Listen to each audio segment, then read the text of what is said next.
There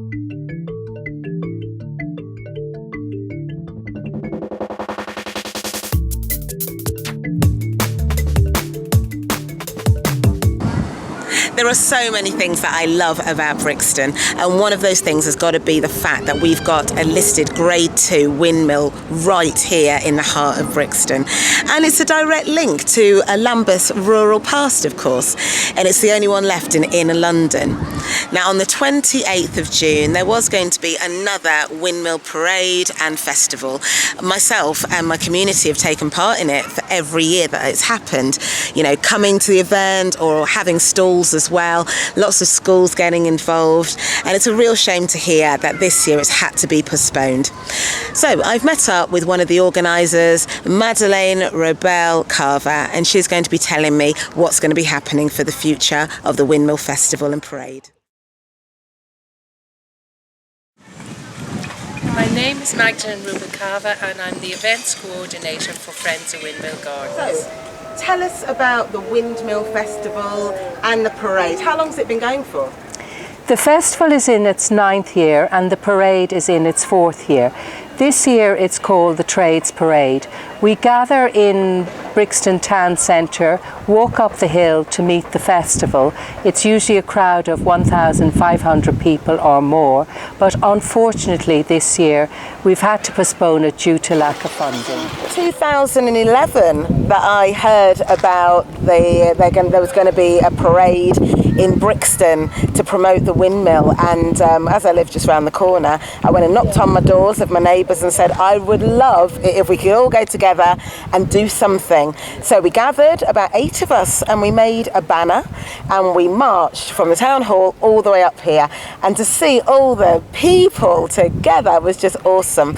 And you know what, ever since that, every year I've got friends who have stalls, or my Buddhist community have a stall, and we as a neighbourhood have had little parties ourselves following the Windmill Festival every year since. So we need to make sure that this spirit stays alive. So tell us a little bit more about why the festival this year has had to be postponed. The festival and the parade has had to be postponed because it's lack of funding. We've been working on it since January. We've tried very hard. I think people are afraid to fund things because of the recession. We will keep going. But I think what would help is if people love it as much as you do, and you're a very much loved group, then it would be great if you could get up a petition or go onto our website, which is www.friendsofwindmillgardens.org. There's a PayPal there, and just put in some sum of money or something so we could bring it back in September. That would be brilliant, because you've had to sort of postpone a lot of the traders who were going to come here and actually show people how to do their skills. They're still on board, but tell us about the kind of people that were going to come.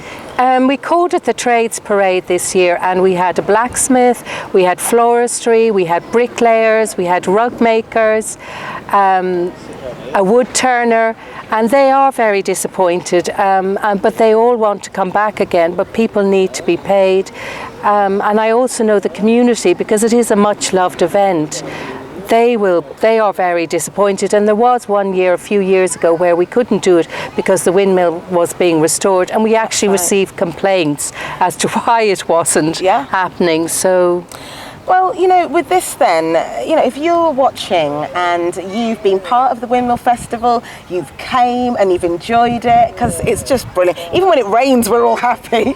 But if you've been part of it and you don't want to lose it, then do get onto their website and have a look at the PayPal page.